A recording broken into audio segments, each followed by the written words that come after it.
always like to share the story about my mother when she got her redress check.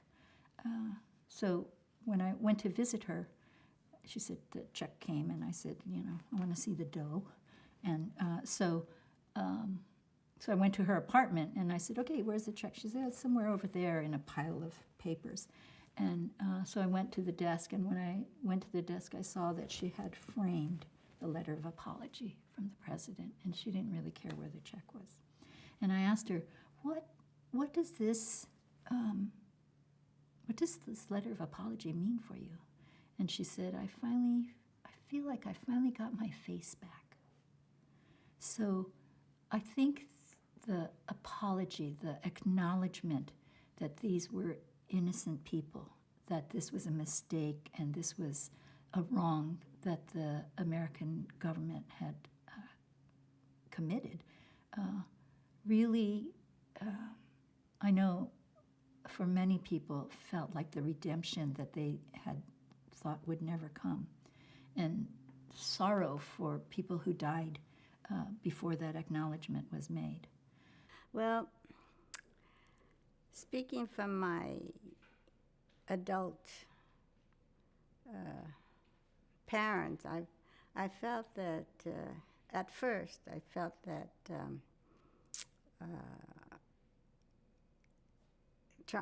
first it was getting the reparation and the injustice didn't dignify by being paid. So I was against it, and my parents were too. And but years later, I think I've changed my mind. But I know when my son was in high school, I was told to talk about it. They were so they just didn't understand, and I went through our experience, and one of the students says, "Well, you should be so angry at us. Why didn't you go back?" And I thought, wow, this is my home. They can't understand that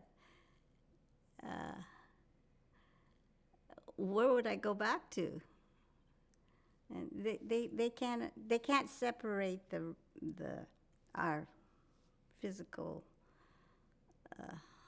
race with our citizenship. Actually, my husband, and he influenced my thinking a lot. His feelings were more that happened a long time ago. Let's just get on with it. He had his career to think about, and he was not really involved in trying to make that happen. And I must admit, I was not either. But when it actually happened, like my mother, who was 90 at the time, or maybe not quite, but she was much older, and she said, the government is having so much trouble right now economically.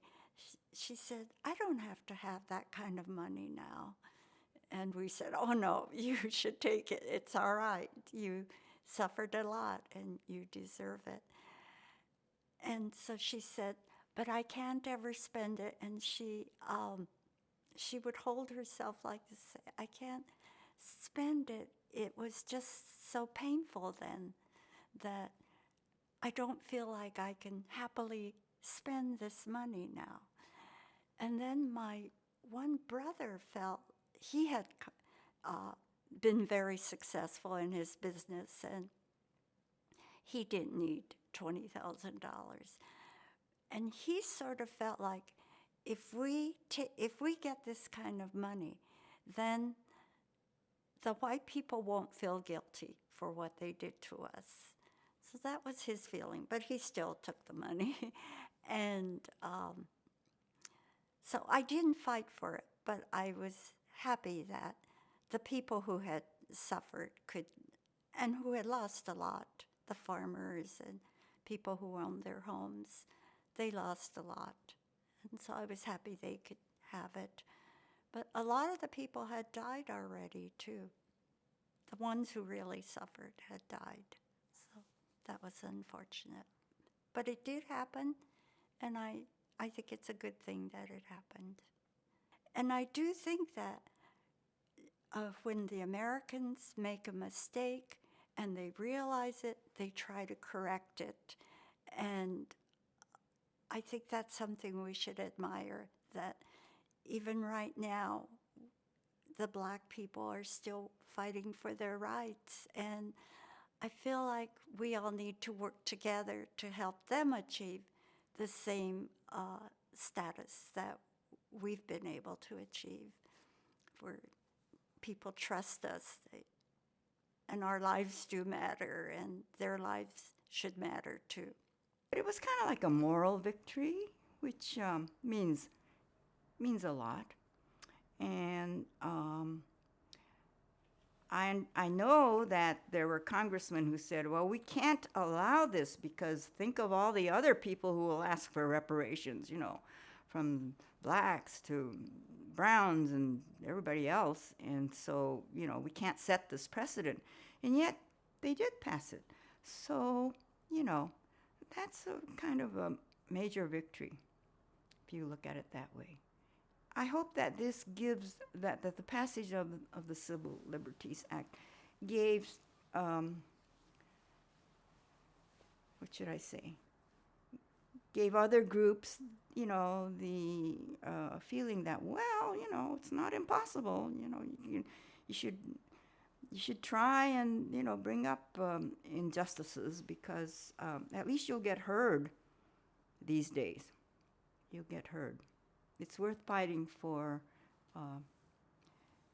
equality and for justice. I mean, it's a dream, but, we can make steps. And certainly the Civil Liberties Act was a major step in the possibilities that are out there.